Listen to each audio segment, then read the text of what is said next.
mentioning a little bit earlier, was normal. We're not going to go back to normal, and we should not go back to normal, because normal was where the problem was. So right now, I think it's a great idea to start thinking in a different way. Dave, did you see the film A Call to the Wild with Harrison Ford? No, but I've seen the trailer. The trailer looks fantastic. I've watched it several times. Can we see it? Yeah.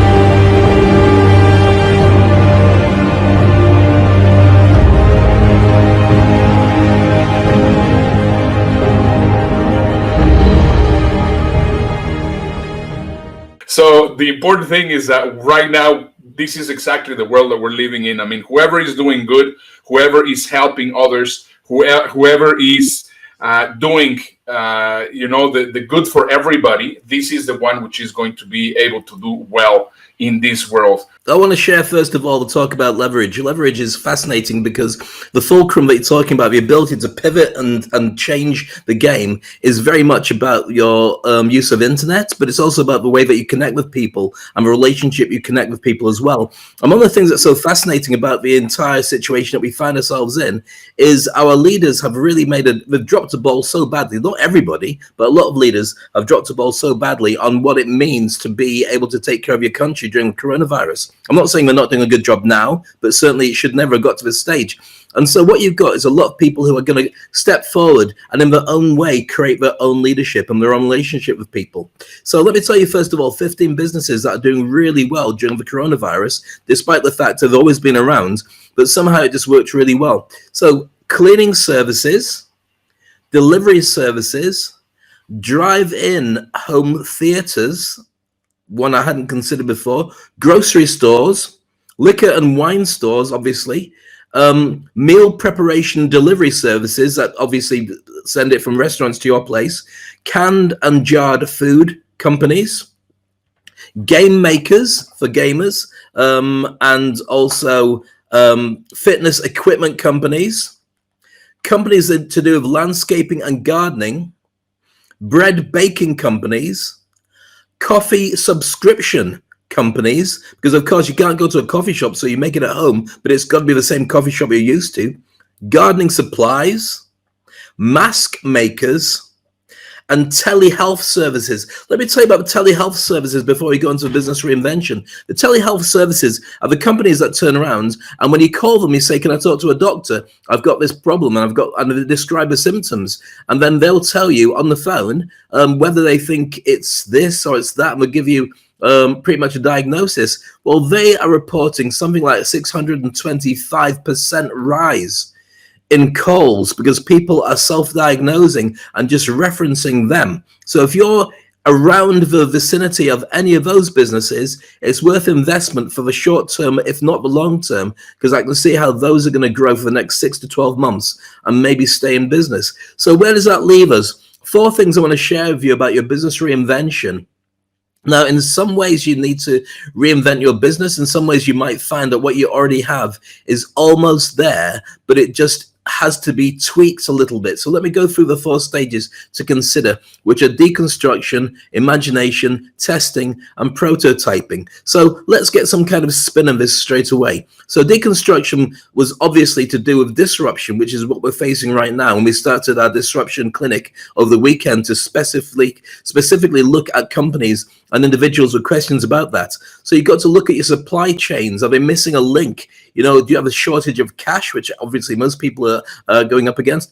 Your staff are keen to work for you, but they're scared, and many people have been laid off as a result of that whole scare. We will be talking about your staff, but one of the things you should do about staff before you get rid of them is consider how difficult it will be to hire them again if you leave them out in the wilderness. And also think about where your business is going to be in the future, because if the end job of your business is going to be a different creature, you need to retain the staff who are capable of dealing with that.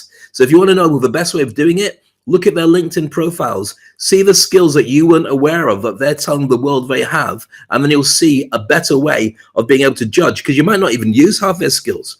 Okay, consumer confidence is generally low, and consumer habits are generally online in many cases. So when it comes to reinvention and it comes to deconstruction, you've got to consider many things. First of all, understand that every piece of your business model is important.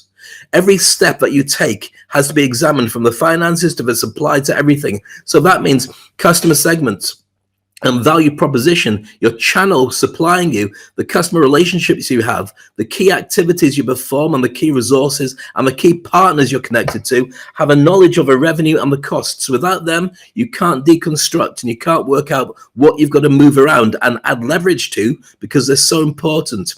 Let me go into stage number 2, which is imagination. With this, it's brainstorming, making lists, paper and pen or laptop. Lots of alternatives, brainstorming with your staff and friends and colleagues and clients about where you need to go with this. So an example I gave of this before is, supposing you make big monitors, screens that people can watch TV on or watch their computers on. Well, you find that the game has changed, because a lot of your normal target market are millennials who are not spending. So can you make it with tougher screens? Can you aim at toddlers, young kids who will, maybe you put it on the floor, they're going to have play dates. They'll knock into it, they'll make a mess of it, but if it's a tough screen, it's fine. You also might want to market this thing for older people who have the money and the revenue. The boomers have plenty, but they now have got connected online to talk to their families and would like to do it on a big screen. So also multiple pairs of screens that can be used for people. You might find a different area to go into. So brainstorm it. For gamers, they might want multiple screens, but be careful of confirmation bias. Be careful of thinking of what you really want to have that other people might not want to have. Make sure that the info and the data comes in from the people you work with. Number 3, testing. Conversations only is how you should be testing. Talk to people, use a scientific approach, and it costs nothing as well. So basically, talking to your customers, and there's 3 stages to use for talking to your customers. Survey random people about what they think about the ideas that they've got and what you need for your ideas. Address the problems with real problems that you have from your customers, cross-reference them, and lastly, go to new customers, potential new customers, and ask them if the ideas you've come up with is something that they'd want to have. It's cost you nothing at this stage, but those 3 stages are essential. Otherwise, you'll build something that maybe nobody wants. And the 4th thing is prototype. When you're pretty sure that what it is you're going to roll out, whether it's the screens I talked about, or it's a reinvention of your business as a coffee supply business, or whatever it would be, drive-in theaters, all these things. Once you've got that, create a very simplified version. Get that prototype, get it out to existing customers, ones you can trust, to give you feedback on what's good, what's bad, what's ugly, and stuff that you can change. Once you've done that, it's important to do the heavy lifting of reinvention after that stage, not before. Don't spend any of your big and hard-earned cash reserves on anything until you feel comfortable that you are there. And once you've got this together, then you do a hard launch. Now, we'll be talking this week about how you do that hard launch and how you market yourself and how you get yourself out and network and all the rest of it. But those are the stages. Now, if you watch this video again, then it won't be so fast. You'll be able to go through and watch it and take it in bite-sized chunks. But that's pretty much what you have to do to reinvent your business now. That's very cool, Dave, and I think it's very good. I mean, I was actually taking notes right now, and I definitely recommend you to watch the rest of the. To watch this video again or the replay as soon as you have a chance. Absolutely great information. We're getting here some messages. Gotham, it's saying absolutely agree. Time to vivid leverage and all the different steps. That's great, Gotham. Thank you, Frank, for your comments on our intro. By the way, I didn't even ask you, Dave. Did you like the intro, the new intro? I thought it was fantastic. I loved watching it twice, and each time it made me more excited to actually be part of that show. It's always a pleasure. You know what I love most about it at this stage is when we've got this show buzzing, I look across and I think, there's my very good friend, Ernesto Verdugo, because that's what your name comes out when it's all shortened together. Let me make it now, Ernesto Verdugo. There we go. You know that we have a report from the news in the future, and let's go a little bit into the human interaction side, and let's see with this news report in the future, how is it going to be the interaction that we're going to be having as soon as we're out of this lockdown. Which, by the way, Dave, let me just show you again here my funny widget. This is the amount of days that we are right now in quarantine. 44 days inside of this house. And I was hearing also from Carola there in the Netherlands that they're going to go to the 31st of May. Mexico is going to go to the 31st of May. Here it has not been announced. So it's just insane. Well, we're on partial lockdown. I went out today for the first time properly in the car. And the challenge, because it's Ramadan, and Ramadan's observed really strongly in the UAE, you've got a partial close down during the day when people can't eat or drink in public anyway. So therefore, you've got a little window where people can go out for iftar, which is when you can start eating again in public after, say, the sun goes down, which is about 7 o'clock.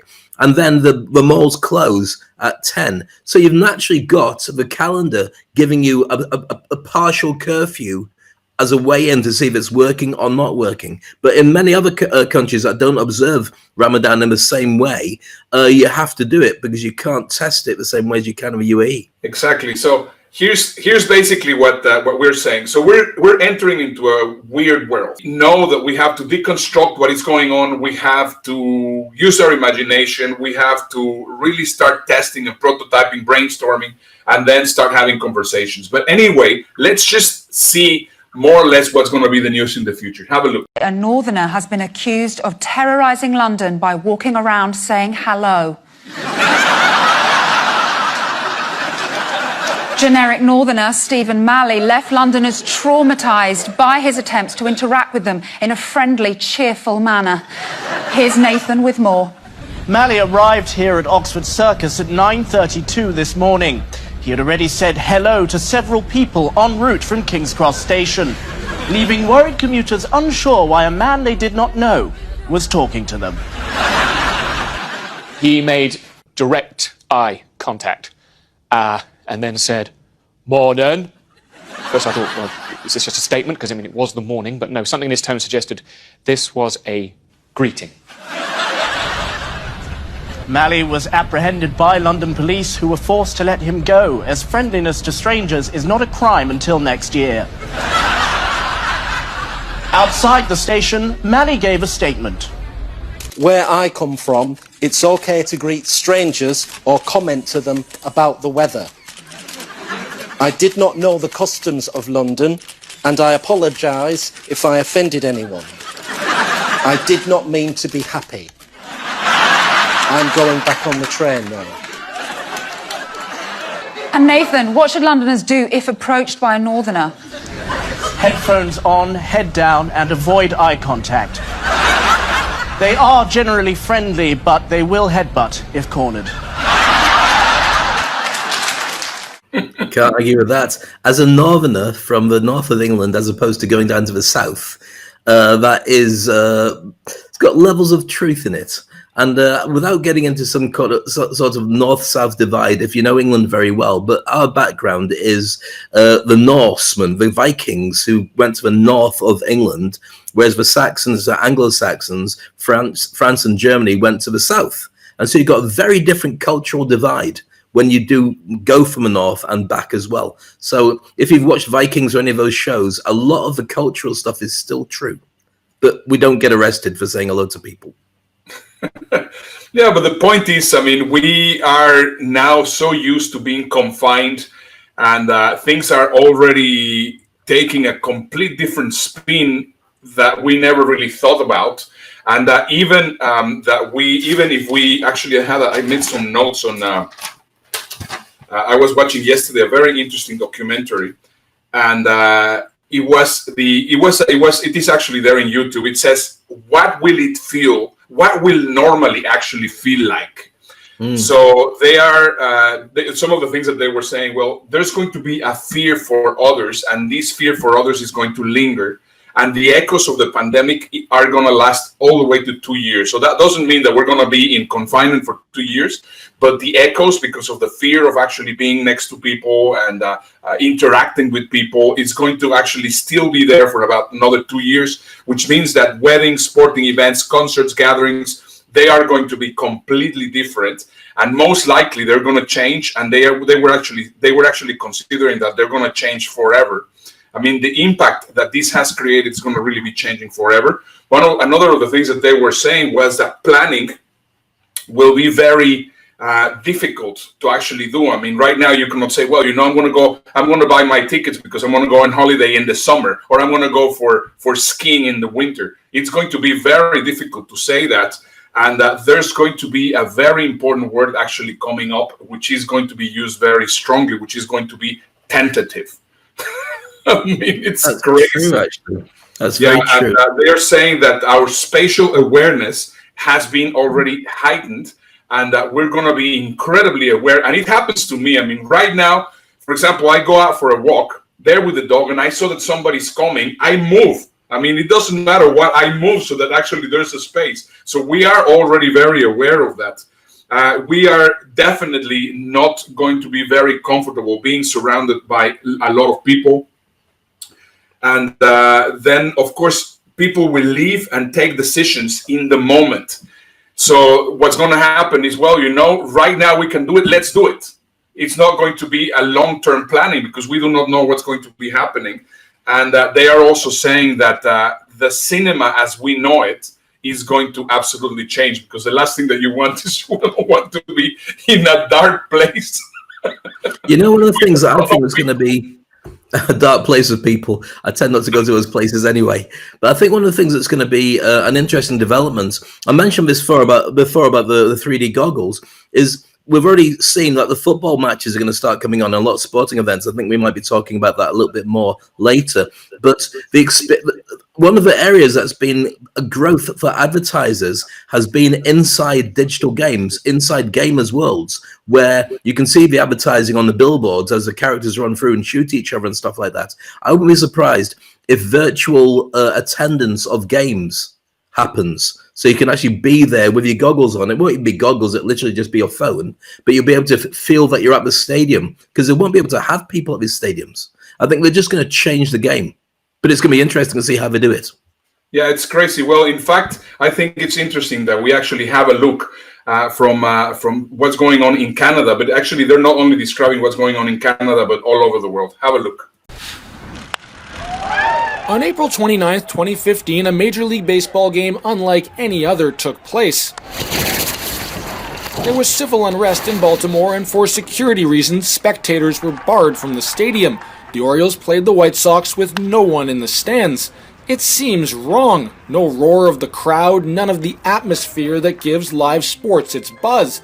But what seems so wrong could be exactly the right prescription as professional sports plot a return. Mass gatherings is not in any of our near future. I think that is sort of pretty evident. So far, the model being floated by most professional leagues involves playing games in one city, so no travel. The NHL has talked about the idea of playing in multiple cities, but for all leagues, players and staff would be tested often and stay in hotels isolated from their families. We had a great day with this club yesterday. The PGA has proposed moving forward with 4 events without spectators, starting in June. We are going to need to be able to test players, caddies, and other constituents before we return, but we need to do so in a way that's not going to take away from the critical need that we're currently facing. Other parts of the world have already started. In Taiwan, pro baseball games have returned. Instead of fans, cardboard cutouts and robots filled the stands. It's not just empty stadiums. All of these plans would require players to live in a bubble, perhaps for months. My wife is pregnant. What am I going to do when she goes into labor? Am I going to have to quarantine for 2 weeks after I come back? Because obviously I can't miss that birth of our first child. Health officials stress that no matter how eager leagues are to get back in the game, minimizing the spread of the virus must be the priority before the roar of the crowd fills these stadiums again. Jamie Strachan, CBC News, Toronto. Fascinating. One of the things that FIFA, who's head of the football leagues, has decided that they're going to allow 5 substitutes for football games. Normally there's only 2, but they realize that the pandemic is going to make a big difference to the squads that you got as people fall ill and the rest of it. So they want to give less pressure on the guys to be to be fully match fit. Because normally, I remember a guy called Steven Gerrard, who's a very famous English footballer, played for Liverpool and was England captain. He said normally footballers are playing at 70% fitness. It's quite normal to have injuries, but you just step up for the game. You never go out fully clean. So, but that of course means that you're going to be more susceptible to illnesses. So I think that having a bigger squad and more substitutions will also help.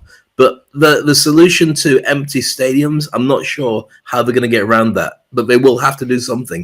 And it's a massive commercial opportunity. Well, there's absolutely, and this is exactly what this show is all about. I mean, right now, in point number 1, I mean, the imagination, it's going to be important. I mean, we know that there's been a complete deconstruction. We know that it has already been changing tremendously. So now we have to see how it's going to be doing. So, for example, one of the things which I think is going to happen, it's going to be pay-per-view from home, or there's going to be several different things. Now, the other important thing is also what's going on with the athletes. So I have right now Alex Bregman with his fiancée Reagan Elizabeth here saying basically what they're up to. So let's have a look. Hey guys, I know we're going through a tough time right now. It's still really important to stay home and continue to social distance. One thing Reagan and I have been doing is working out. You can go for a run, you can do push-ups, you can do sit-ups, you can jump rope. You can go on a walk with your dog, or if you're like Alex, you can practice your dance moves on TikTok. Whatever you're doing, make sure you stay active. It won't only help you physically, but it'll help you mentally as well. Let's continue to stay home and flatten the curve. Let's do it. Fair enough. I don't think it's so easy to go for a jog if you're going to be in quarantine, though. Yeah, indeed. I mean, we are not as bad as you are. I mean, I have this amazing video that you shared. I think it was yesterday or the day before that it was your first day out. I think it's very nice, and you chose the perfect music because it's really like a Western. Walking Dead. So let's have a look at Dave going out for the first time in how many days? 40 days? It's about 40 days, yeah, of being indoors.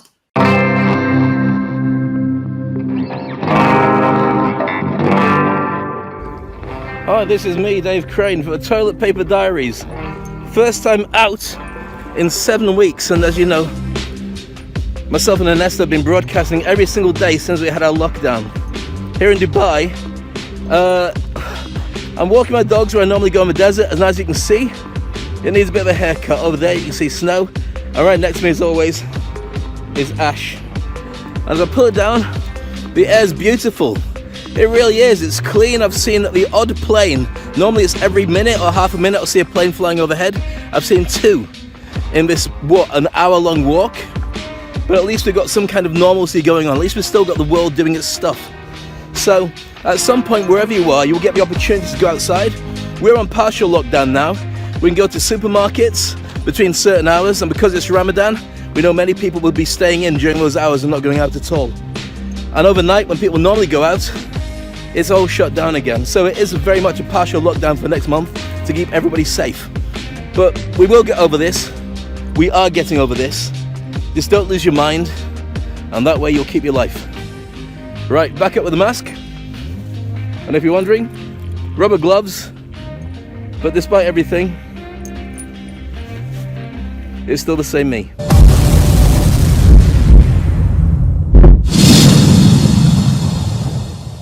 That guy's good. What did you say? That guy's good. Yeah, well, that is just basically the new normal. I mean, this is how we have to do it. And I think the most important point on leverage that you have to think about is that we are going 100% digital for at least the foreseeable future. And if you're not ready to go digital, you really have to start getting ready. I mean, we started already. We've been mentioning this already for a while. Dave already changed the back of his office so that whenever he's having digital meetings, it looks more impressive. There's a number of different things. Of course, I mean, we're hearing a message here from Michael Dietrich, which is saying concern is where money is and where basically our money is going to be coming from. Yeah, of course. But once again, it's a time for reinvention, and it's just crazy how it's going to be. But we need to have this into consideration. So if we're going to go digital, first of all, we have to start getting ready. So I have a very nice piece here on how people are going digital right now. Have a look. Well, COVID-19 is bringing hundreds of local businesses to a standstill, but News Channel 9's Jennifer Sanders says digital media can actually spur growth for businesses during this pandemic and help companies survive during this crisis. COVID-19 is crippling Central New York's economy as millions of workers are seeking unemployment. CenterState CEO is working with local companies to help keep employees on the payroll. We're looking at assess, respond, mitigate, and recover. CenterState is developing sustainability programs and connecting members and non-members to federal, state, and local resources. A small business express grant that the SBA is doing that's $10,000 that might mean the difference for a small business getting through these next couple of weeks and months, all the way up to the payroll protection program, helping larger corporations keep their employment numbers up, and then just think about non-traditional ways that you can engage your customers. That's where the partnership with Digital Hive comes in, showing companies how to leverage social media and tailor messaging for their clients in the time of crisis. You need to be sensitive around people's fears and stresses, and how to communicate during this time is very tricky. What would you say maybe are the top 2 pointers that you would give a business owner right now, and really just using social media to help them sustain their business during this time? It should be just about providing value to the customer. And so value can look a lot of different ways. It can be information about your business, like your business hours. People may not know if you're open or not open, just as simple as that. Or how can I patronize your business? If you're a restaurant, are you doing takeout? Are you not doing takeout? So information is very valuable. Offering your expertise and wisdom during this time and helping people upskill, giving discounts or trial periods for people so that people can use your platform and maybe do it at a discount because it's being financially conscious. Business owners should also utilize their best assets, the employees. If you harness the ability for your entire team to be thinking critically and uniquely about ideas that can help grow your business during a time of crisis, you're then able to leverage 10, 20, 50, 100 people's minds to come up with some really unique strategies. To help businesses stay afloat during COVID-19. In Syracuse, Jennifer Sanders, News Channel 9. Yeah, it's nice to see people bailing each other out. I think that we have to really reinvent our entire business model now to cope with where things are going. Because as we're seeing with many people not knowing where their business can be when things are frozen, it's going to be a collaborative process. And I think a lot more partnership and networking, which is part of the things we're going to be talking about in this week as part of our Leverage Week as well. Absolutely. I think it is... It's very important that we really start considering that this whatever we think was going to be exactly what we were doing before is just not going to exist. What I have for you now is because now we know that we have to go digital. Now the question that most people have is, well, I don't really understand the tools. I don't really want to be posting in LinkedIn and then in Pinterest and then in Instagram and then in TikTok and all these things. That's a waste of time for me. So I have a couple of tools that I think you're going to really, really like. First of all, this is a tool that I use very frequently. It is a subscription tool, but of course you have also a free version. It's called Zapier. And what you can do is create some SAPs. They're called SAPs. So, for example, let's say that you post something in Instagram, but you will also like it to be posted in Facebook. You can create a SAP that instantly will be able to post one thing into the other. So let me show you one example. For example, let's say every time that we publish the podcasts from the Toilet Paper Diaries, it will instantly go into 3 or 4 of the different podcasting sites, but also it will go and be posted in Twitter.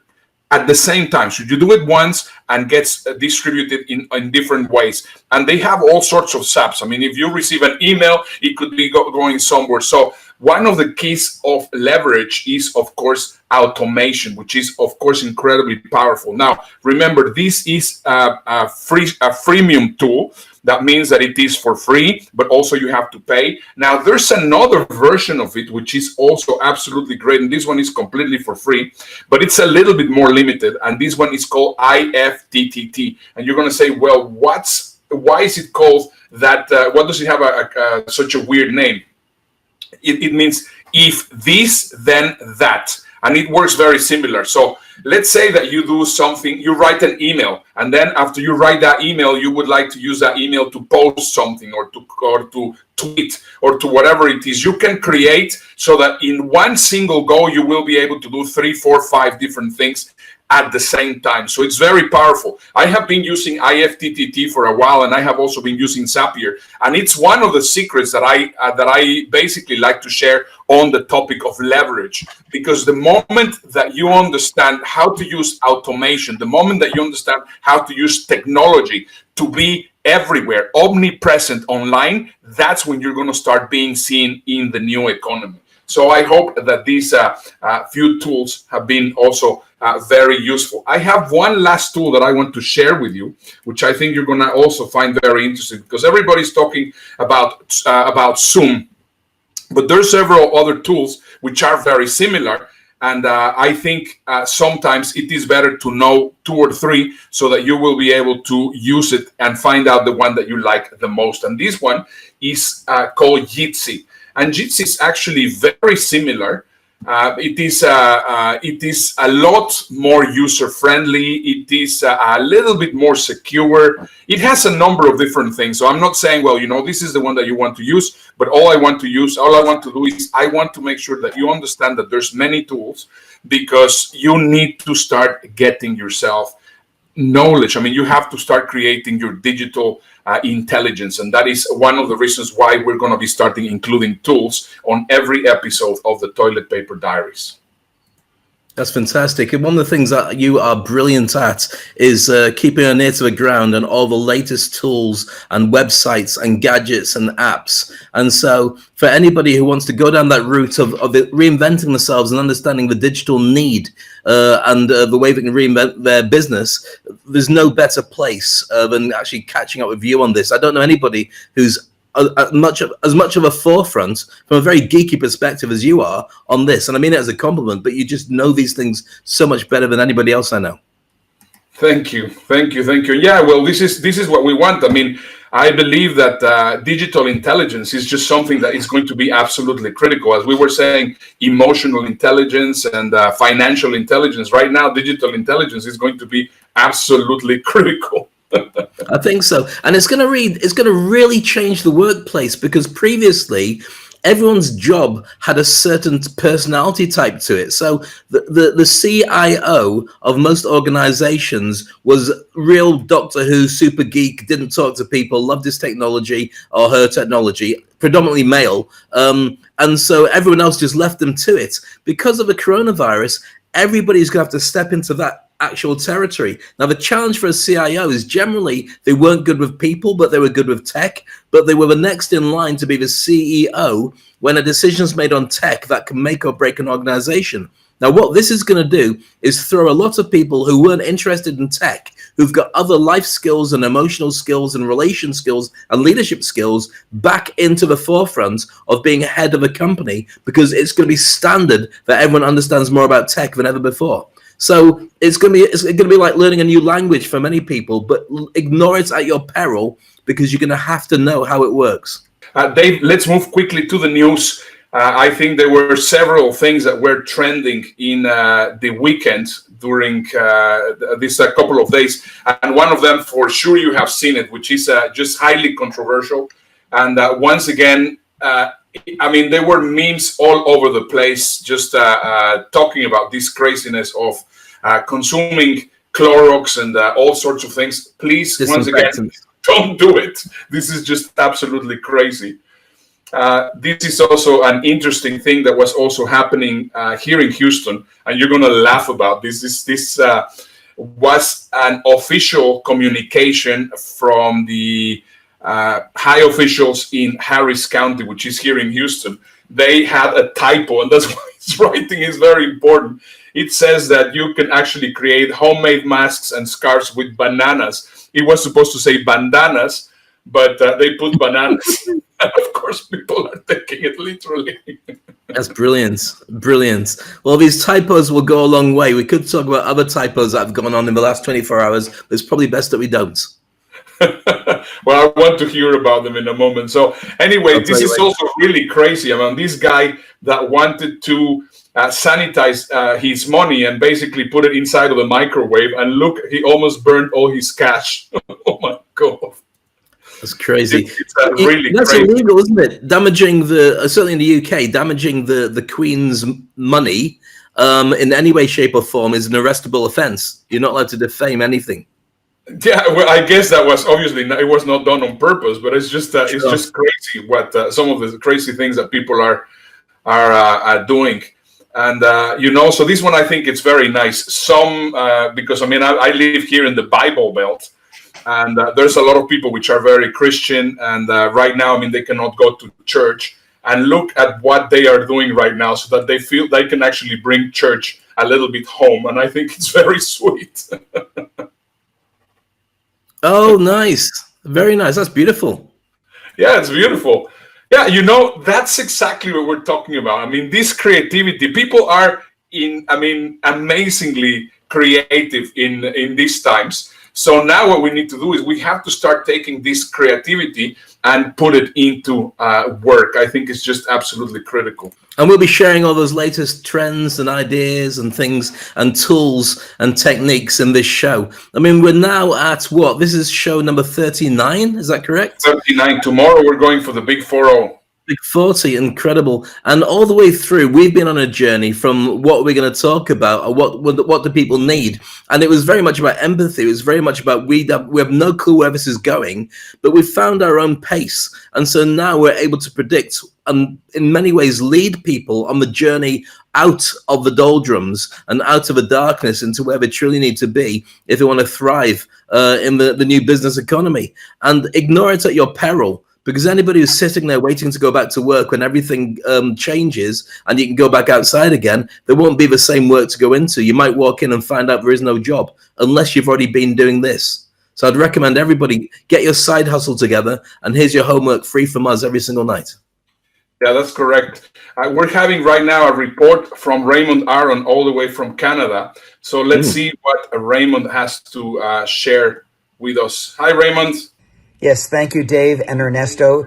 It's Raymond Aaron reporting from Toronto, Canada, and I have some great news. Just yesterday, the Premier of the province of Saskatchewan, there are 10 provinces in Canada, opened the province up for business. So I'm not sure if all of the protocols have been eliminated, but that was the headline news.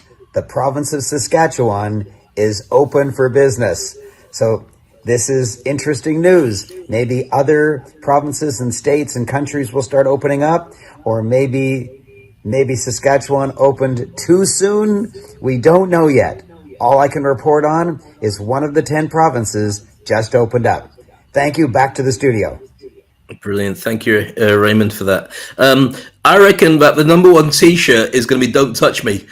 People are just going to have "Don't Touch Me" on T-shirts when they go out, because that social distancing is the only way you can realistically look at the opening up that's going on right now.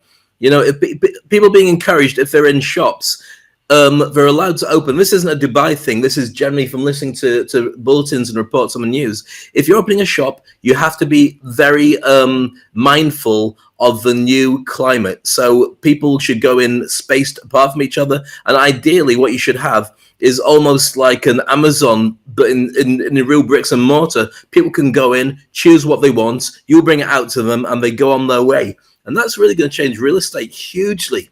Because if that's the case, do you remember those digital walls that people were creating that were touch panel in train stations over the last couple of years. So if you're waiting in a train station, you can do your food shopping by opening up a supermarket panel and just pressing the stuff that you want. And then by the time you get home and somebody's taking it to you, I think you're going to see them everywhere. That would be the smart play for organizations to buy digital billboards so people can buy their stuff while they're hanging around and waiting.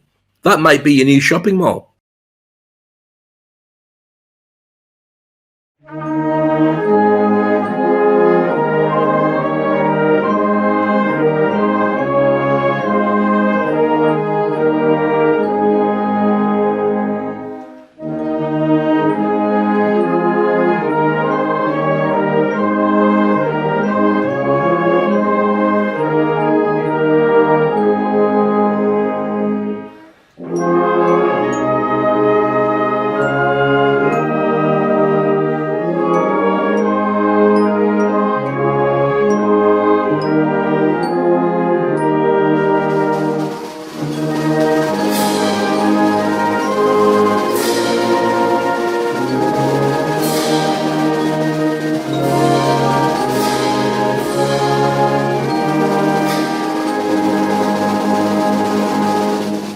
So I think what is just absolutely amazing from this is just a sample, but literally there were thousands of people playing the national anthem at 5 o'clock in the afternoon. It's amazing. We've got a very different world, haven't we? We've got certainly a lot more solidarity, maybe a lot more nationalism that you've had before, but the nationalism seems to be proud of the country we're in, as opposed to we hate everybody, let's not get on with anybody else. And if that's the mood that grows as a result of what we're going through, that's going to be a really good thing. People get closer together. People have a lot more sympathy. Okay, it's going to be more challenging when we leave the house and finally get out and bump into people. Or we won't bump into people because you've got to keep that respective 2 meters away.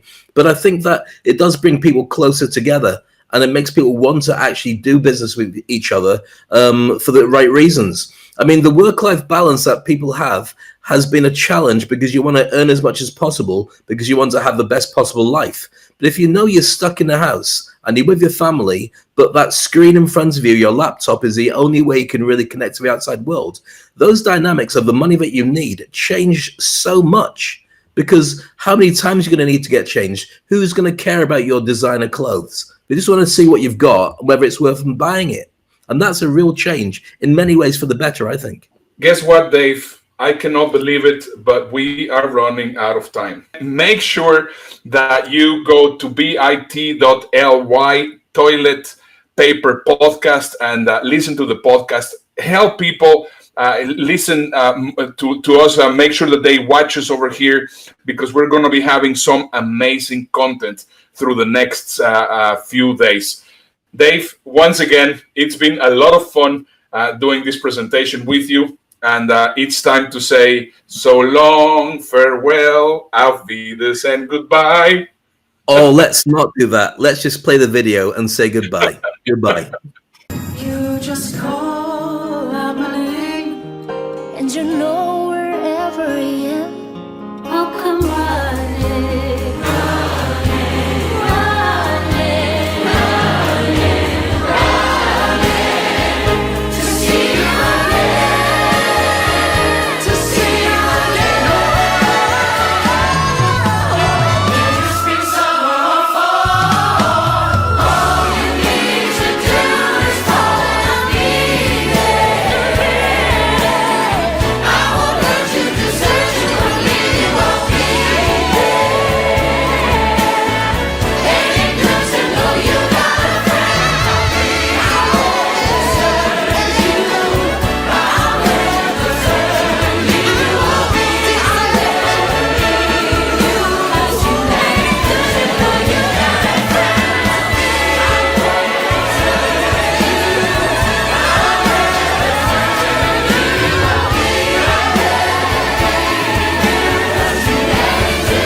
You've got a friend. friend.